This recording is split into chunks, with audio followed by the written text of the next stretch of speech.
5 o'clock. I call the meeting to order. We don't have to do Pledge of Allegiance or anything like that, do we? You're not. Well, yes. I request that we make some changes to the order to accommodate the guests here tonight. Okay. Heidi, could you? What's your proposal? To deal first? Yeah, I'm asking to change the order of the meeting to accommodate the guests here. That's so great of you. Thank you. Okay, so we'll start with curriculum adoption. No, what is it? Number 3, Number 3. Lincoln High School. Yep. Okay, we'll start with Lincoln High School. Thank you. Then we'll go to Child and Youth Immigration Grant. Social Studies Pilot Update. Is there anybody here? Is there anybody here that's going to report on that? Not to my knowledge. Oh, okay, so it's information. Heidi will give me the information then. I'm sorry, what was that, Carrie? The Social Studies Pilot Update. Yes, that's just an. That'll come it's just after. Super. brief. Okay. Yep. So is there's a motion to adjust to change the order You're of the the chair, agenda? you can adjust it, you requested that you do it. Okay, all right, so we will We don't need much. begin the substance of the meeting with Lincoln High School course proposals. And we'll start with the proposal, the wellness proposal in the fire department. Yes, I just wonder if we're gonna take these all together, or if I'm gonna be taking notes on each one individually, and we're gonna be. These are just, I just need to take notes good, so. I think we'll probably take Carrie? them. individually. Carrie talked on the phone earlier today Yeah. about essentially getting the proposals by an introduction, for example, like the name of the course and essentially what it is. yeah. And then basically opening it up, because it's all in writing. Yeah. To if people had questions. So the order is that we'll just go course by course by course. And I will ask if there's members of the committee who have questions or concerns. And then I'd like the person who's here to speak on behalf of that course to maybe respond to those concerns Absolutely. and sum it up, okay? And then we'll sum it up and we'll vote on each one of them, I guess, that we'll either recommend or won't recommend, I guess. Okay? Is that good? Okay, are there any concerns, observations about the wellness course? Which isn't really a course, it's an extra study.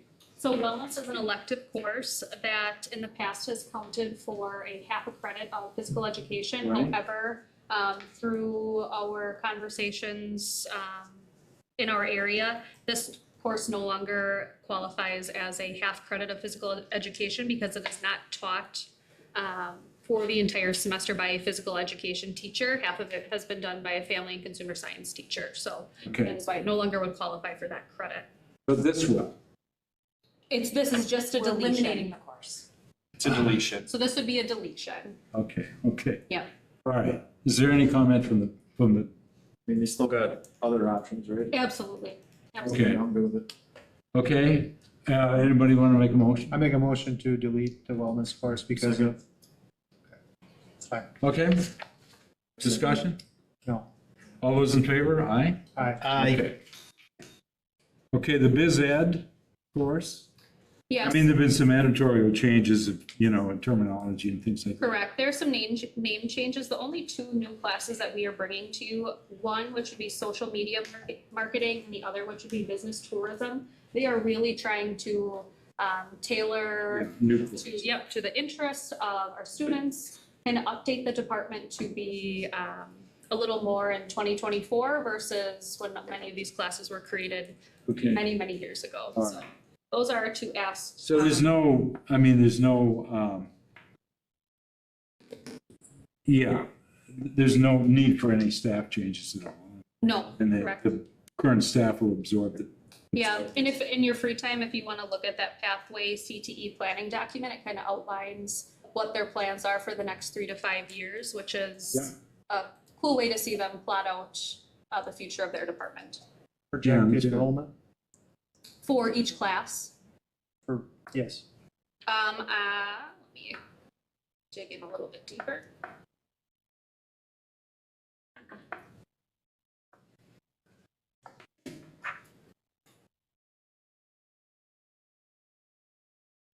They do not have a projected enrollment in here right now, being that I would say your social media marketing class, being that it's available for 9th through 12th graders, you're probably looking at a section or two. I don't think this would be an increase in FTE. We are looking at reducing some of our web development courses that are a little bit outdated. We've been working with LTC for a while, and they are condensing some of their pathways through these. There's Start College Now and then College Here and Now. Is that correct, Bonnie? Just through Start College. Through Start College Now. And being that those courses are kind of going through a revamp, we're looking at doing more limited sections of those web development courses for this next year to be able to make sure that our FTE stays equivalent to where we're at this year. Okay. So motion is accept this proposal? Move to accept. Second, okay, any discussion? Okay, recommend. Okay, Gotta vote on it. oh, we have to vote, yeah, I guess we have to vote. God, late in the day. All those in favor? Aye. Any opposed? All right, I'll wake up. The next course is the CNA training, quality CNA training. Motion to approve. Okay, is there a Second. second? Okay. Yeah, I just want to say thank you so much for getting this. Obviously, like when I asked about projected enrollment, like I know there's a need for CNA, like there has been a while, so like I'm all for this. However, with some of the other classes, I'm questioning where's the motivation coming from? If we're just shooting in the dark, or we have teachers that want to teach that. So from my perspective, I'd like to know the motivation behind it. This one's a no-brainer because of industry, because of our community. So like, I'm gonna say yes. And no more discussion for me. Okay. Hold on. This is certification. Oh, sorry. This is a course that needs the CNA program. People get certification out of that. Correct. We have Bonnie Kraseniak to touch on. She's our one of our school to work coordinators and youth apprenticeship coordinators. Okay, okay. Yeah, so through this class, the purpose of the CNA class is to prepare students to then take the state CNA exam. Yep, I saw And that, then yeah. passing that exam is what ultimately gets them that Yeah, certification. yeah, okay, gets them the stamp of approval, yeah. Okay, The cool thing about this is what this course will do is it allows students who participate in the quality CNA training, which may be outside the course of Lincoln High School, to get credit for that in order to work as a CNA in our youth apprenticeship program. Right. So there are a number of students that will participate in this program in the summer in order to be ready to start their apprenticeship in the fall. yeah, it's a really good So program. gives them an opportunity to receive credit for that, and other schools in our area are. How are we marketing this to Valders and Sheboygan students? Yeah, How are we? yeah. I'm asking the question. That's a great question. I think our campaign to promote enrollment in these really amazing opportunities will be launched, I think, work experience specifically in the very near coming weeks, if I remember correctly, Lee, as far as our PR campaign is going. So there will be an intentional focus on all of Between this. this and the firefighting, like, come on. Yeah, it's a very similar, Should be very selling similar itself, kind of. guys. Absolutely, Yeah. absolutely. Yeah. So I did get out the vote, knocking on doors today, and there were two young women who said, "Oh, I'm gonna be a CNA," and they've got a program in the wings at Madison, at Lincoln, and I said, "Oh, yeah, you almost know more about that than I do," and I just looked at the proposal. So anyway, as there's been a motion to approve. Yep. All those in favor? Aye. Okay. All right. Concert treble choir. See, I don't know anything about this, but, you know, if you like to sing. Hannah? Hello, Hi. I'm the new choir director at Lincoln. And as I was looking at my schedule and the students this summer leading up into the school year, I realized that there's kind of a gap where we could be reaching students a lot more effectively.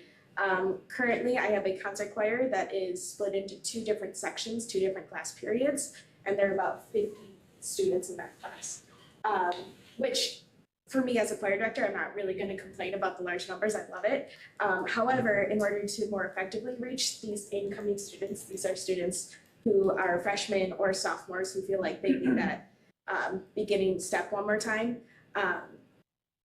It would be really beneficial to be able to split that group into two smaller sections. So my proposal is that we have a concert choir, which is the current class in there, that is a mixed ensemble, so that's males and females, and then having a incoming concert treble, which will be just freshman females, so that they can focus and learn in a more appropriate stance, and the freshman males will go into that other concert choir group and get more leadership from the upperclassmen, and that will help with their confidence levels as well. So you're gonna do all that yourself? Yes. Wow, okay. Yeah. That's cool. Is there a second? I'll second. Any discussion? Makes sense. Makes sense, It's yeah, it much- does. You have the interest by gender Yes. sort of Yeah, and like, compels this sort of arrangement, Yeah. but there's adjustment there with, Yeah. you know, politicalness of like, if someone is feeling a different way, it really is based on voice type, but for Yeah, oh, yeah. simple. No, appreciate your work, Thank you, yeah. loving it. All in favor? I, Okay. All right, advanced biology, this is, of course, it's pretty rich course. Mayor Natty Meyer. Hi. Yeah, hi. Hi, so yeah, we in the science department, every freshman is required to take biology. So, on any given year, there's 350 freshmen who are there. And we just feel like there is an opportunity to grab kids who have a higher interest or feel like they could be accelerated in the sciences. And our goal is to take that pocket of kids and get them into our accelerated science classes. It would be a position neutral thing. We expect maybe 2 sections of kids, but they would just be coming from our original biology sections. So it would just get your kids into a more advanced program. We feel like at this point, there are some opportunities that we could provide those kids for enrichment that we maybe aren't doing right now and get some of those kids into upper levels who aren't. Sounds like a good jumpstart idea. Is there a motion to accept the proposal for advanced biology? I'll move to approve. second, Okay, any Is there any discussion? math, is there any math credit available with this course? I don't believe there is any math credit available for any science course because there's certification issues that end up usually causing problems, but there is a move by us in general as a department to get our kids to do more math. Biology is not our math heavy. Chemistry. Yeah, right. Chemistry and our physical sciences are more our math heavy credit. So it wouldn't be a double credit kind of thing, no. You understand why? I mean, I think an opportunity to give a kid as much credit as possible is great, but I think you end up with certification issues. Like you'd have to go teach, and that's not, and again, that's not the class to do all the math in, so. Yeah, I like the part about building essential study habits, scientific literacy, etc. I mean, it's just like, this seems like the right place to start. The thought is if you can get them as ninth graders and get them into those habits, then the jump sometimes from biology to chemistry can be a little jarring for some of our ninth graders to 10th graders. Yeah. So it's like, oh, we can get you used to all of that expectation, all those, things that study habits, that kind of stuff. That'll make that on-ramp a little easier for the upper levels. But in my experience, well, I don't want to be anecdotal on all this, but my experience is you put students together who are self-selecting and really want to do this sort of stuff. A lot of teaching happens between themselves, among themselves, which seems like, boy, this is a good time to start this. Okay, any discussion? More? All those in favor? I, Okay. All right. Vintage photography. Yeah, Lindy's photography. Make a motion to approve. All right. Second. All right. I think it's a cool way to use the resources we have already, and obviously, if we can keep enrollment up, we should be using our resources correctly to match them, as long as there's enrollment. I think it is a good opportunity for people to learn how to make photos. I would just say that I'm glad that they'll have an opportunity to find out just how stinky and costly the actual process of the filters they use on their phones. Yes, really probably is. something that they take So that'd be advantage nice. of. And maybe they'll look at Ansel Adams with a little more. I just didn't understand the funding layout here. I mean, I don't know what the whole total is. Did you? I think it's a cost neutral move because we have the equipment already. Okay. All those in favor? I,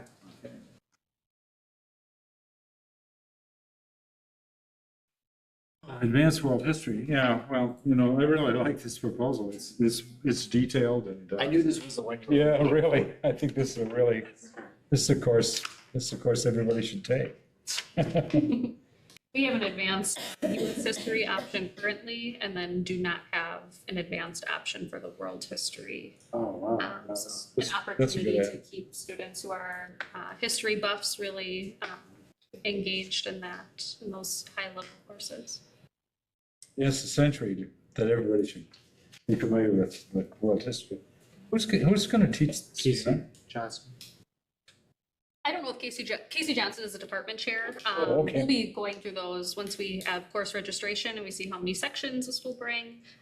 Similar to advanced biology, it will be an FTE neutral piece. So our world history team, Tom Heyman, who's been here many, many years, Terry Parnitsky, so likely one of them, who are currently teaching world history. Okay, yeah, I like the proposal a lot, but is there anybody else want to comment? Any? None at all? did we have a motion on this? Oh, do we have a motion? I'll move. If we did, I don't recall. second. There was none. All right. We already had discussion, I guess. All those in favor? I, Okay. my only comments would have been smart alecky somewhere. Okay, I wouldn't expect this. Thank you. Essentials of cooking and baking. I think this is really a good proposal too. Yeah, so this is in partnership with our Family and Consumer Science Department as well as our Special Education Department. They are looking to really tailor the needs to our special education population who may need to take a little bit more time on some of those safe That's really cooking good. habits and things like that in preparation to hopefully take some of the other courses down the road, but a nice introductory class for them that goes a little more at the pace that's appropriate for the students in the class. It seems the jumping off point for chemistry, doesn't it? Yes. All right, is there a motion to accept this course? So moved. Second? Any discussion? Would this course be taking place physically at Lincoln High School? Yes. And there's math in, Oh, yes. lots of math in. Lots of math. All right, all those in favor? Aye. All right. Firefighter, I thought we talked about this before, didn't we? Number one. Yeah, the firefighter principal part 2. Yep, so there are currently 3 classes that a volunteer firefighter would need to take to be fully certified in our state. The first one we currently are offering first semester. We will not have one second semester. That's taught by Assistant Fire Chief Granick, who has been wonderful to work with, and through our partnerships with LTC. So this would be the second part. Our hope is that we will offer Fire Principles Part 1 again first semester of next year, and then Fire 2 will be second semester of next year. Being that this course kind of came to fruition over the summer, we're trying to work with Manitowoc Lutheran High School and Martin Valley High School. I actually have on my calendar a couple parent phone calls to make on like January 6th or something like that, to be able to make sure that they're meeting with their counselors early so that we can arrange for those students to have access to these courses as well, Yeah, this is real good. which is very exciting. So we're hoping that we'll have double the amount of kids that we currently have, if not more, to be able to move into Fire 2 for second semester of next year. Motion to approve. Second. Oh, discussion? Sounds great. Sounds great to me. All those in favor? Aye. Okay. That's it. You can go to dinner. You know, while you still have an appetite before you watch the, okay. All right. Uh-huh. All right. Keep them what? Chummy. Okay. How about children and youth immigrant grant? Heidi, you want to tell us a little about the detail? I do, I would love to. So, based on the fact that for the past many years, we've had immigrant families coming to our area, students enrolling in our schools. There are certain ways that you code students in Infinite Campus, our student information system. And this year is the first year that we qualified as a school district to apply for this grant. But the truth is, we could have applied for it many years previously, but we weren't coding correctly, but that's something that we discovered. So put in for the grant in probably April or May.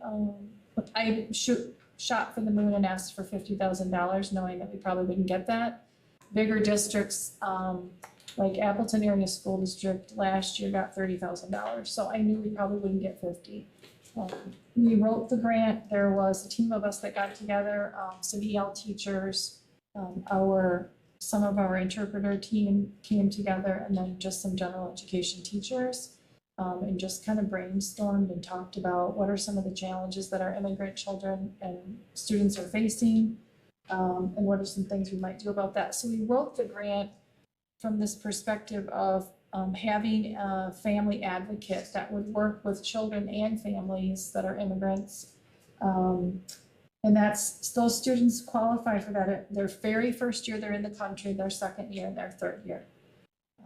And so one of the things that's challenging for some families is attendance. And so we knew that was an issue. That's a data point that we have. So we looked at some attendance data and just in general, like how students are performing. And obviously, if you're showing up and it's your first year in the country and you don't speak English and you're walking in the door to Lincoln High School, that is a much more challenging environment than if you're coming into first grade. First grade is a language-rich environment where students are all learning to read the English language. Yeah. So, anyways, we just found out the DPI was slightly delayed in announcing, they were supposed to announce in the middle of August. We didn't find out until more like the middle of October. So Jesus Cervantes, who is our absolutely wonderful interpreter, he does way more than interpret for our students and our families. And we're using the funds to have this position be at 50% since we didn't get as much as we hoped. So the $20,000 covers essentially 50% of his day. So his interpreting job that was full-time, he does now that 3.5 hours as an interpreter and 3.5 hours as a family advocate. The part that we took out, because now we had to adjust what we had in the grant, was the family part. And we really have him working with students and not with families the way that we had originally kind of talked about bringing that connection and bringing the families into the school community, and that can't be a priority with him only getting 50%. The way we're going to measure our success is student attendance. So the grant will pay his salary. It's 50%. We'll pay that 50%. 50%. Yep. Yeah. And then we will post his position, his interpreter position has been posted.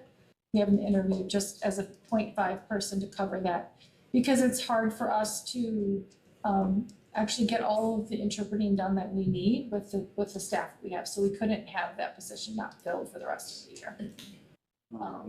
It's a cost neutral opportunity entirely for the district. It's just a benefit. We're really hoping to see our attendance data increase, student engagement, which would be impacting student scores.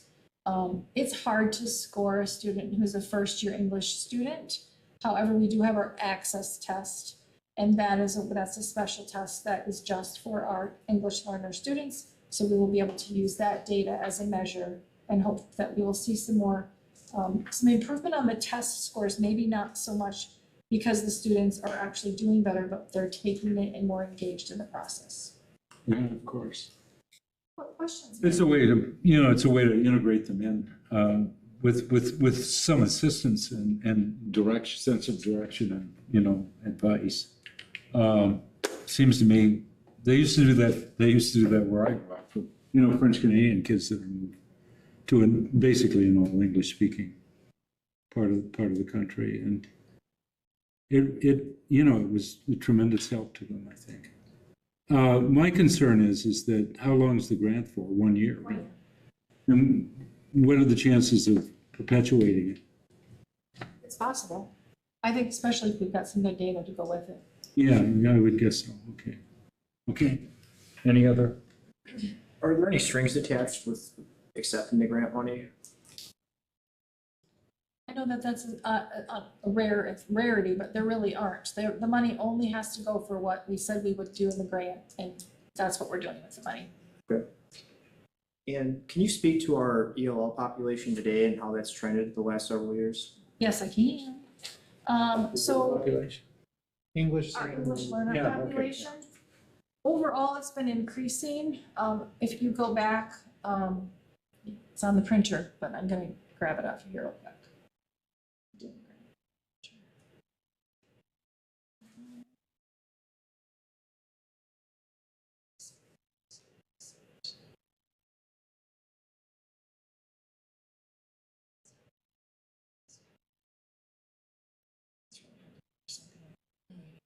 It's a lot of pressure. Well, I remember we had it on agenda recently, right? Yeah, we did, but I have it right here.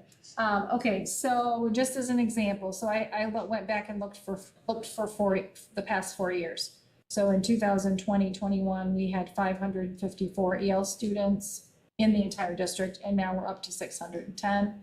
It was 642 last year.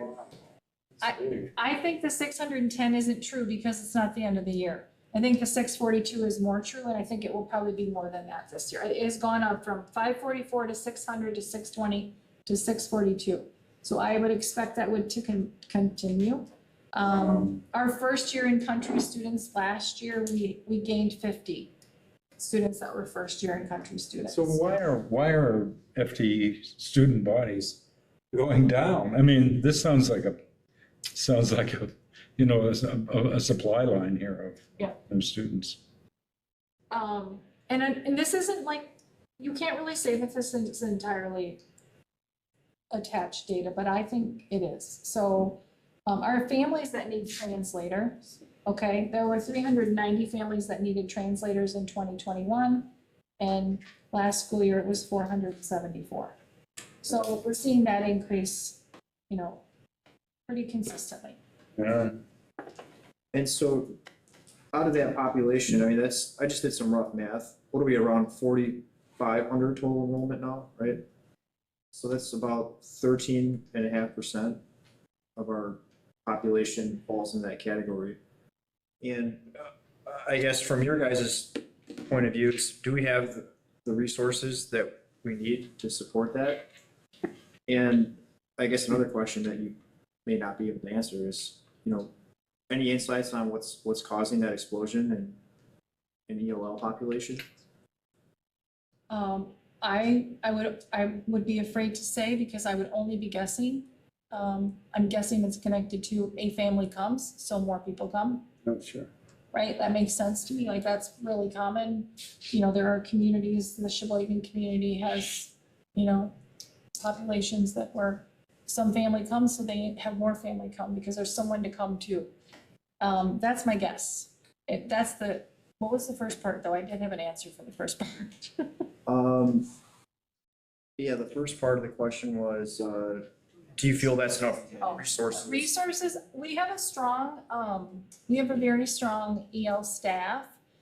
2 years ago, I would have said we were generously staffed. I wouldn't say that's true anymore. I'd say we're adequately staffed. We have, I think it's pretty typical to be very comfortable as an EL teacher in the elementary school with about 20 some students on your caseload. We have elementary school with 30-some kids on their caseload. So we are seeing, and you don't know at the start of the year what you're going to be getting by the end of the year, so that's a little bit of a challenge. I think this family advocate position is vital. When I look at the work already that Jesus is doing, connecting kids and teachers and things, you know, I'm hoping that this is really successful, and I hope that someday we might be able to have this. If we're going to continue to have this, this immigrant population, you know, continue to grow, we are going to need to have the support for it, so. Forgive me for asking, but is the second language Spanish? Yes, most often. That is our largest, yes. It's not Hmong anymore? Hmong is still there. It's just a very small fraction compared to Spanish. They're about fourth generation. Sometimes it's Russian. Yes, that's really rare. Yes. Yes, it is. Yeah. Mm. Yep. I saw it too the other day. Yep. Our schools. I'm curious too, and I don't know if you know the answer to this or not, but, you know, when it comes down to that immigration status, do we have any insights on breakdown of legal immigration versus illegal? No, I don't believe we can ask. There are certain questions that we can ask on our enrollment forms and some that we cannot. Like, I'm just curious because, you know, ultimately the taxpayers end up paying for this. I know our obligation as a district is to serve the students that come through our doors, but I think it speaks to a broader problem of, you know, immigration, and, you know, obviously that's kind of a contentious issue right now in this country in some areas, but ultimately, like, taxpayers end up paying the brunt of it, so just something that I think is worth pointing out, that we don't really know what that breakdown looks like. My guess is that it's probably some element of illegal, but I don't know that for sure, but I'm assuming that's ultimately taxpayers have to pay for that. And there's not a whole lot we can do about it locally, but We don't have any data on that. yeah. But a lot of those people pay taxes. Even the illegal immigrants, I think, don't they? I don't know. I mean, Anyway, It yeah, is our obligation to give them a free appropriate education yeah, and food. that's right. That's the mission, yeah. Well, the second part wasn't a requirement, but we do Yeah. that now anyways. Okay, any other questions about this? Well, I think it makes, you know, I have a little bit of an answer on why they're coming here. I mean, I did a book for Wisconsin Aluminum Foundry, and I have, you know, connections with them. They, you know, when there was a hard time getting workers, you know, they'd hire like 10 guys on a Monday, and there'd be like 2 of them left by Friday. And a lot of the skill and involvement in the work process was pretty subpar. Immigrants, you know, the key to having immigrants, I mean, Wisconsin Aluminum Foundry is doing real good business.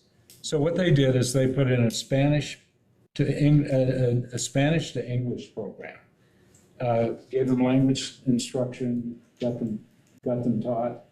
Had a good daycare program. And honestly, you know, there's a lot of good jobs for people, because there's a lot of people that are native-born Americans that don't want to work at foundries. And there's quite a bit of that kind of work around here. And I would guess that once they find out that there's good paying jobs and help with language and help with daycare, who wouldn't come here? Well, I'm certainly sure there's some element of that. You know, my family is, you probably know, they immigrated here too. So Right. I think it's really just an issue of, you know, doing it legally versus Oh, sure, illegally. And then just, you know, obviously we don't want to import criminals and things like that, but Yeah, of course, yeah. But yeah, I mean, immigration is a great thing. I mean, I'm here because of it. You're here because of it. Yeah, right. I did it by the numbers, so. Yeah. Anyway, there's no action to be taken on this. This is information, yeah. And do we need any more information? I was born in Two Rivers, if you wanted to know. Yeah, well, I'd like to see your passport, yeah. Don't have one, actually. So anyway. Well, thanks, Heidi, that's good. And I think it's good news that we're being equipped to deal with, a pretty important part of our professional business. Yeah, nice job getting those grants. So anything we can do to claw back our own money from the state is good.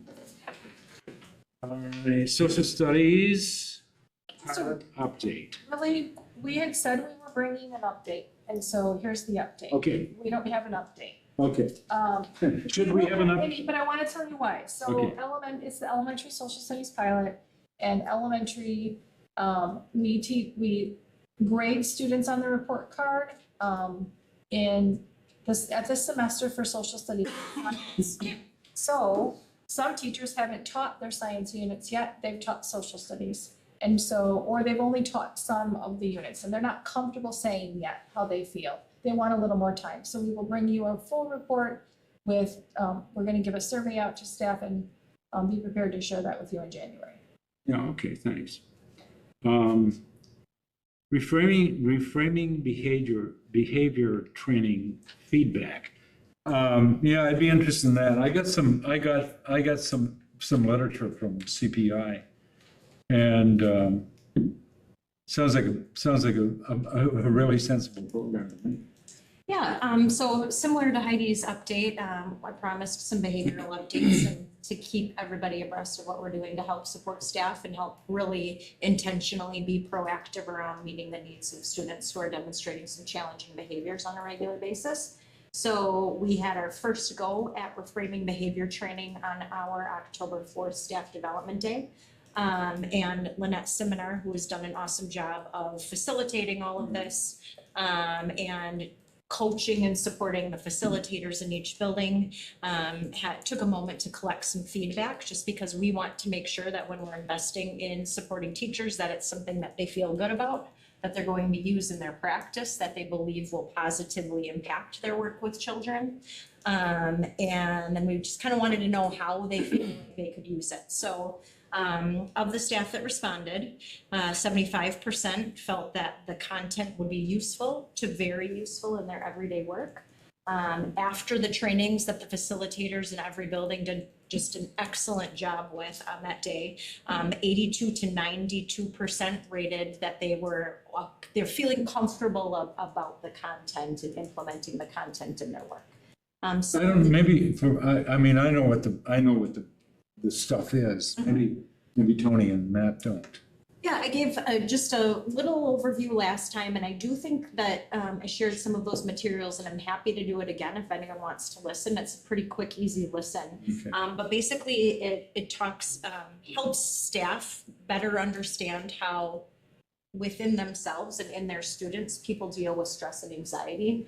And it gives some just thoughts about how to reframe your thinking in those high stress or high anxiety situations in order to help meet students where they're at and eliminate barriers, so that kids can just be their best and learn at high levels in the classroom. Yeah, yeah. I'm not trying to put you on the spot, I just. No. So if Susie and Johnny are behind Lincoln High School skipping class, and I'm gonna say politically correct so that we can play the game. Okay. What reframing behavior training are you giving Johnny and Susie because they are skipping class behind Lincoln High No, School? it's not the kids that get. So this. I know, but the Yep. staff are getting the training, so. Yep. So you're trained up. So in that situation, that's gonna be building principles that deal with that behavior, because that is not directly in somebody's classroom. So the administrators would be intervening with those students that are skipping class and found to be skipping class. Those interventions could be a whole gamut of things. I'm saying, what are we doing wrong to the student is how you're framing it, or what we need to meet, where we need to meet the student, why they're choosing to be outside. What is an example of a response that you give a student that the administration is doing wrong, that Susie and Johnny are skipping class Well, behind Lincoln? I think that there are a number of factors for why students skip school, and that's part of what those conversations are when we have them. It's like, why are you out? Why are you not in class? What do you need to feel like you're gonna be successful in class? There's there's everything from restorative conversations with those students to figure out what they need to better have their needs met, to like punitive consequences that happen because they're habitual truancy and truancy laws in the state of Wisconsin. The only reason why I bring that up is because a parent was concerned and called me and talked to me. Yeah. And I just wanted to know if this training reflected the improvement of that position. Well, I think It's just new.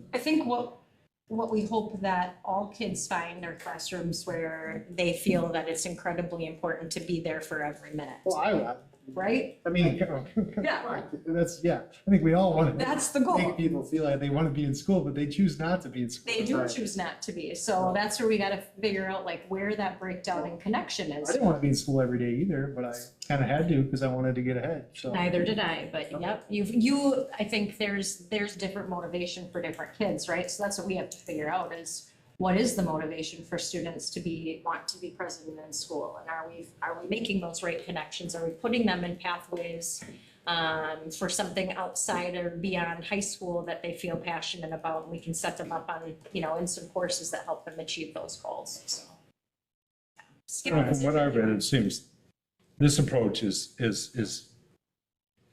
it's trying something different than the usual old-fashioned confrontation. Like, what the hell are you doing? Okay, you're gonna be in detention for, for 2 months or something. And, the whole like confrontational, don't try to understand the kid, just be assertive, tell them they're doing wrong and that they have to be punished somehow. It's not a formula that is particularly successful. Yep, and typically behavior Works is, on you. Well, I was never that, but. Worked on me. as someone who wasn't always so perfect, Carrie. Yeah, right. Sometimes it is. I mean, I had. You had plenty- rulers. Plenty of competition. Go ahead, Chris. Yeah. All right. Thank you for everything. Okay. First, may I ask, from who this feedback is coming? So all teaching staff who was surveyed, so. And you got this feedback from who? Teachers, From teachers Yeah, directly? yeah. correct. Oh, okay. All right. The reason I ask this is because, believe it or not, I get feedback from teachers. Mhm. And as somebody who sat through this plus 2-hour training, which I was certainly concerned about the quality of the audio and the fact that you could not put it on a faster play when the presentation of the material Yeah. was quite honestly rather pokey for, I think, relatively sentient human beings, which are who our teachers are. I found the presentation frustrating. I want you to know that the teachers that I have heard from are deeply concerned. And let me finish before the walls go up, okay? Are deeply concerned that what they're hearing is that this training says, assume kids are dysregulated, and dysregulated kids can't help themselves, therefore there can't be actions to their consequences. And their question, literally to me, is then, when are there consequences for behavior if we're always assuming that all behavior is the result of dysregulation? I am not saying that is what the training says. Because it doesn't. I am Be saying very clear. It That's does the not message say. that's coming to teachers. So clearly, administrators need to take a step with teachers and say, understand what we are saying is, do not discount the role that dysregulation plays in these things. But we are not saying there are no consequences for anything any kid does. And that, whether you, I'm not debating that it doesn't say that. I'm saying that's the message that some teachers heard.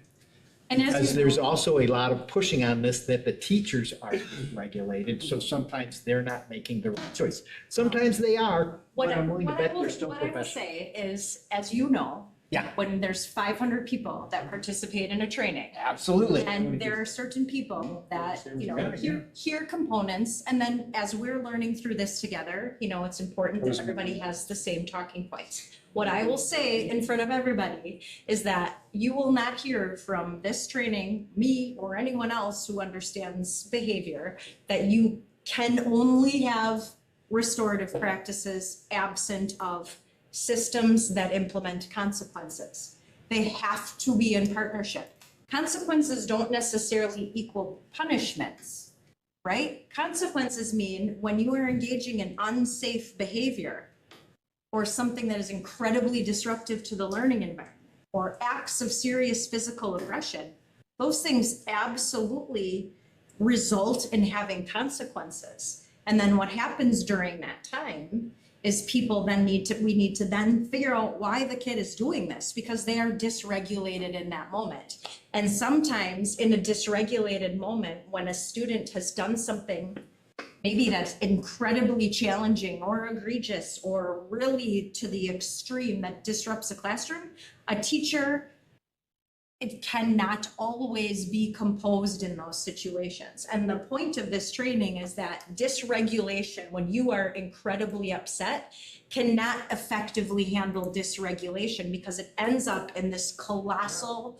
power struggle. Absolutely. So sometimes you just need to take a beat and let somebody else deal with it and do whatever, which is human nature. So what the training is saying is dysregulation isn't super effective when met with dysregulation. So how do we recognize I am not in a place right now that I can deal with what is going on? So again, if messages are we need our administrators or whoever else to be able to speak to the importance of having a balance or a relationship between restorative practices, meeting challenging behaviors, and having systems of consequences where we're putting supportive plans in place for kids, not absent of consequences, then that's very important. But there will never be anything that we will teach to our staff or say to our staff that is one or the other, because that does not work. This is a soapbox thing for me, as you can tell. So I will regulate myself. I got a fire. We're not gonna get to 5:45. That's on you, but I got a good question. Well, okay, if I can just finish. Yeah, and then go. I'll turn. My purpose was, one, to let you know where people are confused and frustrated. Okay.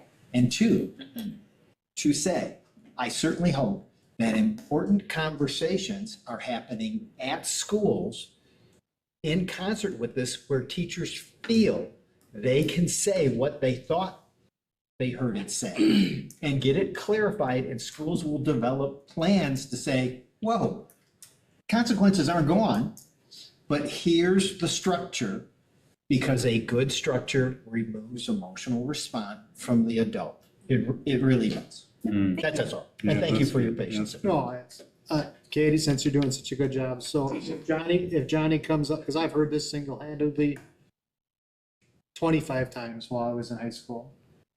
Johnny says F you to the teacher. Now, what stance is the administration taking on the students saying F you to the teacher? Or are they, what's the go-to line then? Remove yourself from the situation and have some help? Yeah, I think you need to, for me. Okay. Well, no, I don't want from your opinion. Okay. I want from an administrative opinion. Yeah, well, as a former one, what I would. That wasn't an insult. I know. As from I know. administration specifically. So you handle every one of those situations differently. It always depends really on the context. So if Straight up, just in the not having middle a of good day, class, I right? told you, stood up and told the teacher to F off. Yep. That would then require a removal probably from that classroom for the time being, to have a conversation with the building principal about what is going on. And then there needs to be a conversation at some point between that classroom teacher and that teacher to figure out what the breakdown in the relationship is. And a teaching about expected appropriate language, again, depends on the age of the kid, depends on the situation, depends on the context. What I will say though, my belief is that like a kid telling a teacher to F off is rarely really about the teacher. It's about that kid like just really not having a whole lot of control or a whole lot of other strategies to say, I am feeling pissed off, frustrated, whatever you want to say. It's rarely personal about the teacher. So does that make the student a victim?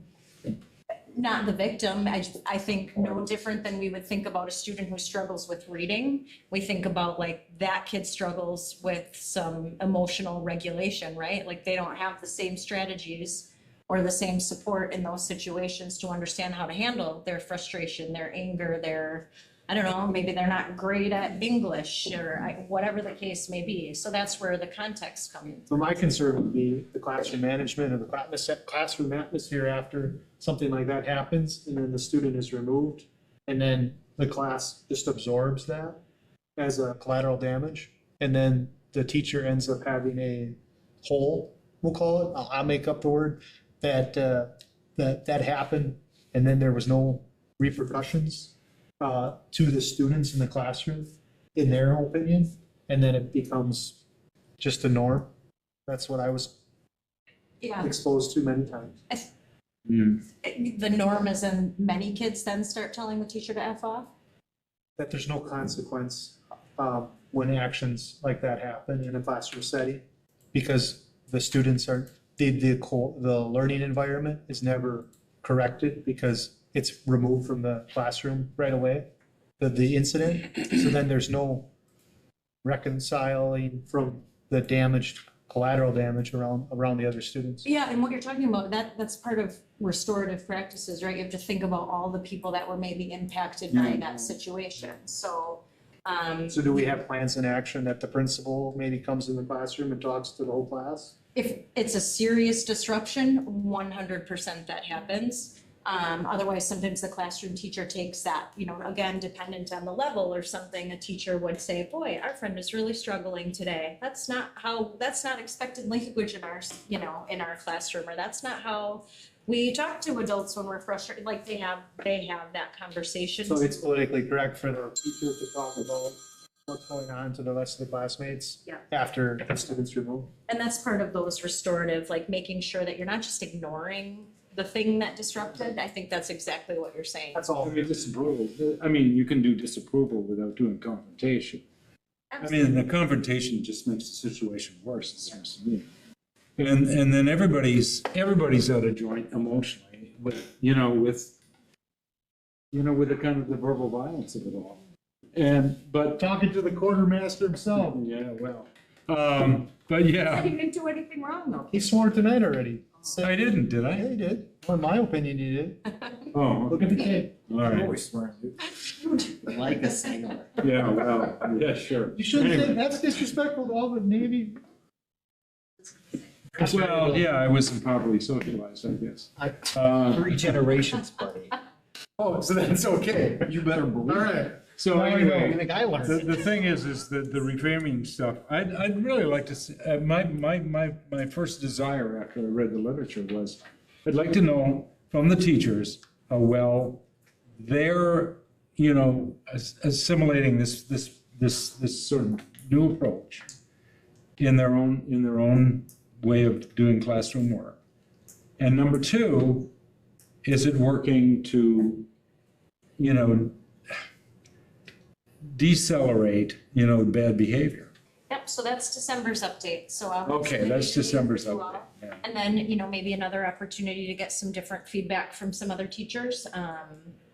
I'm not sure that showed up on, not sure that all reflected on, not every single teacher responded to the survey as well, I think so. probably most of the people who enjoyed it didn't call Chris. They didn't call me, no, this is him. Yeah. This isn't on me. Whoa, don't shoot the messenger here. I'm just The saying. truth is, everybody should be free to respond to you guys, whether they enjoyed it or were concerned about it, and you want to hear both sides, was my point. Yes, absolutely. Yes.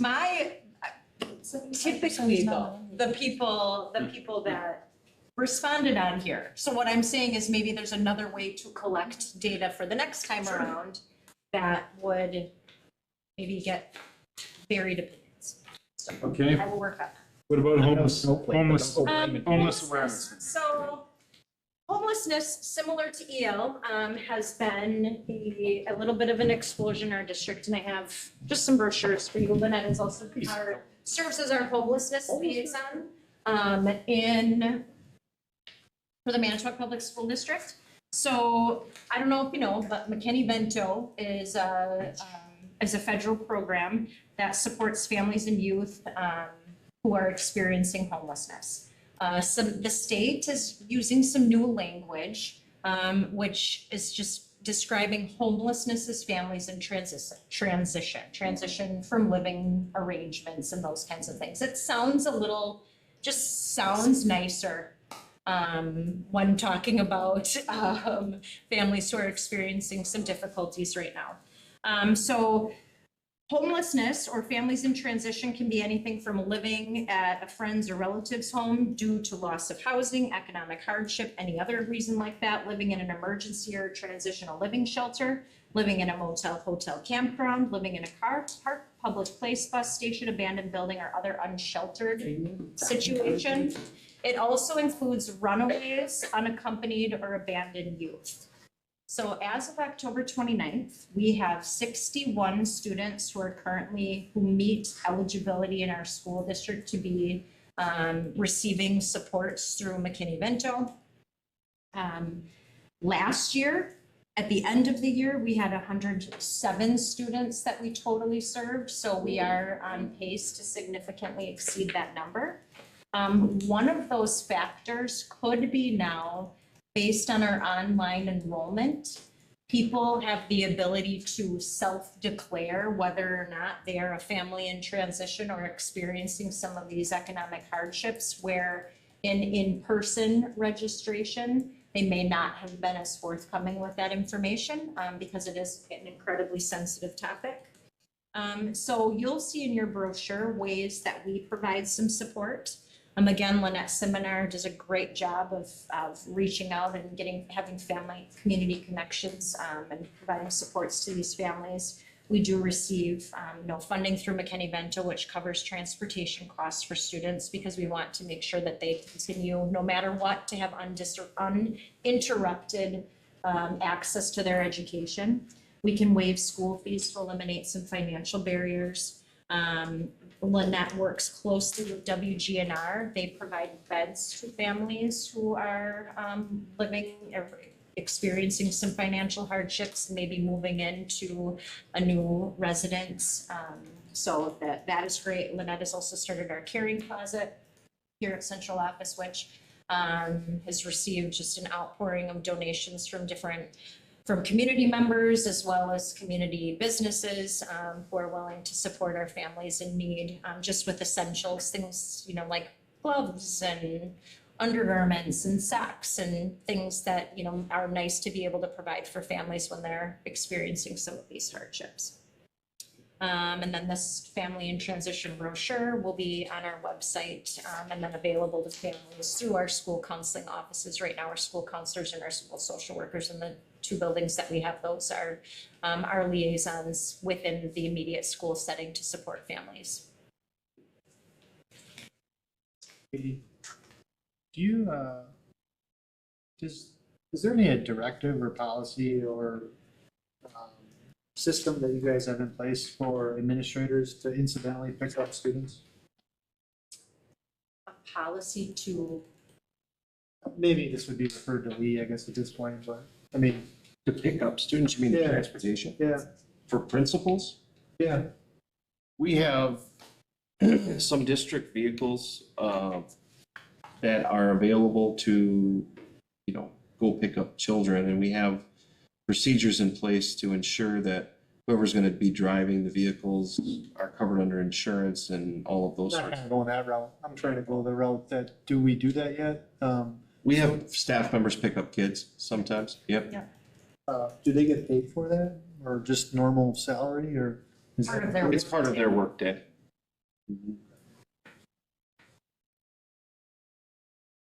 So it's not per kid. No, no. Yeah, right. Just a joke. That wasn't, so I'm just talking about like We're administrators talking for a while, calling yeah. or asking if you need it. So I had a principals that called me and said, hey, or told me, said at school, said, if you ever need, if you miss the bus, I'll come pick you up. So that was a big deal to me. And I just want to know if we were still doing that officially or unofficially, if that's still, Both. okay. Both And officially. I wanted to, I wanted to ask, are they being reimbursed for that? But it's probably, The nice thing is that we've invested in some school vans now, so, the vehicles at Lincoln are used every day, all day to get kids places. okay, now I try to make light of hard situations. So you didn't list vans at all for transitional place to live by the river. Hilton. Yeah, Hey, you got my joke, you understand. what I did, yes. I wanted to just scream ouch. Okay. Curriculum adoption cycle update.